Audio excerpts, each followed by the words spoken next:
Yo les potos, j'espère que vous allez bien. Aujourd'hui on se retrouve pour 3 conseils que je voulais vous donner pour progresser rapidement en trekking. Alors aujourd'hui on va parler de trekking, mais bien sûr ces conseils ils peuvent s'adapter à tout type de sport. Avant de commencer la vidéo, j'aimerais bien que vous mettiez dans les commentaires si vous aimez bien ce genre de vidéo rapide où je vous donne rapidement 3 conseils ou 4 conseils sur un sujet bien précis. Si c'est le cas, je vous en ferai d'autres. Ça y est, on est parti pour le premier conseil. Mon premier conseil en fait c'est de ne pas chercher d'excuses. Par ne pas chercher d'excuses, je veux dire être pragmatique. Être pragmatique, ça veut dire en gros avoir un regard neutre sur sa progression et vraiment se rendre compte de si l'on progresse ou pas.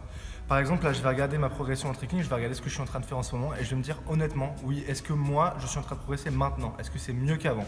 Si c'est pas le cas, c'est qu'il y a quelque chose qui cloche. Et là, du coup, on arrive à la partie la plus importante, c'est de se remettre en question et d'être honnête avec soi-même et de ne rien prendre pour acquis.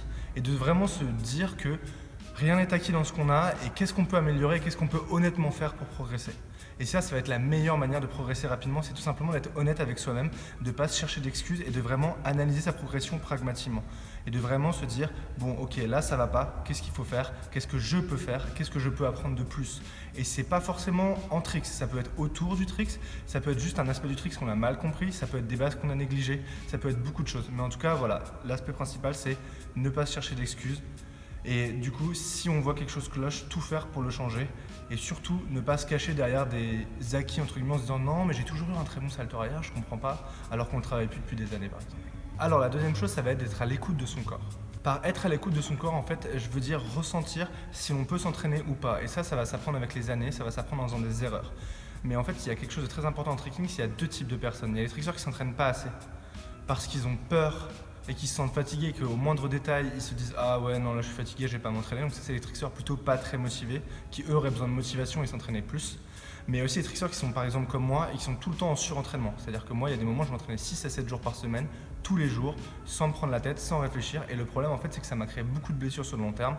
Et d'ailleurs, j'en pâtis maintenant. Ce qui va être important, ça va être d'apprendre à connaître son corps et de ressentir dans quel état on est et de si on peut training ou pas. Et de savoir si c'est juste de la fatigue et qu'on peut passer au-dessus ou si c'est vraiment de la douleur et si c'est vraiment mauvais pour notre corps. Et ça, honnêtement, plus tôt vous l'apprendrez, moins vous vous blesserez en trekking. Et c'est vraiment quelque chose de très important et que j'aurais espéré savoir avant et pas m'entraîner 7 jours par semaine ou 6 jours par semaine comme une brute et me détruire le corps et en payer des pots cassés maintenant. Ce qui nous amène au troisième point, et ce point, c'est à mon sens le plus important, c'est de s'amuser, c'est de profiter. En fait, c'est de profiter du voyage, c'est de profiter de la progression et c'est pas de uniquement garder en tête de un jour je saurais faire ça, ça, ça, ça et je serai trop fort. Non, c'est de se dire chaque séance, chaque petite victoire, il faut en profiter. Et en fait, si on fait pas ça, ce qu'on fait honnêtement, ça a aucun sens. Et le fait de se manger par terre tous les jours et de s'entraîner dur, si c'est pour ne même pas avoir une once de joie à la fin de son entraînement, ça a aucun sens. Et je vois beaucoup de trickseurs qui sont là et qui sont dans la frustration perpétuelle. Et moi, je l'ai beaucoup été aussi. Il faut apprendre à savourer chaque petite victoire. Et même si c'est un petit truc, même si c'est un nouveau combo, même si c'est une nouvelle chose que vous avez fait, c'est déjà une chose de plus. Voilà, donc amusez-vous, profitez, entraînez-vous avec vos potes, prenez ça vraiment comme du plaisir, tout en gardant à l'esprit que vos objectifs et ce que vous voulez faire, mais il faut vraiment voir ce côté amusement. C'est un côté qui en fait va vous galvaniser aux entraînements et vous rendra beaucoup plus productif et beaucoup plus énergique. Donc lâchez-vous, profitez. Si ce jour-là vous n'avez pas envie de travailler quelque chose, trouvez autre chose à travailler. Il faut vraiment faire ça pour le plaisir avant de le faire pour être le meilleur ou avant de le faire pour être super fort. Si vous n'arrivez pas à profiter de vos sessions, honnêtement ce qu'on fait ça n'a aucun sens, réellement. Voilà les potos, c'est tout pour cette vidéo conseil, j'espère qu'elle vous aura plu. Si elle vous a plu, n'hésitez pas à la liker et à la partager, à vous abonner. Et moi je vous dis à la semaine prochaine pour une nouvelle vidéo. Peace les potos.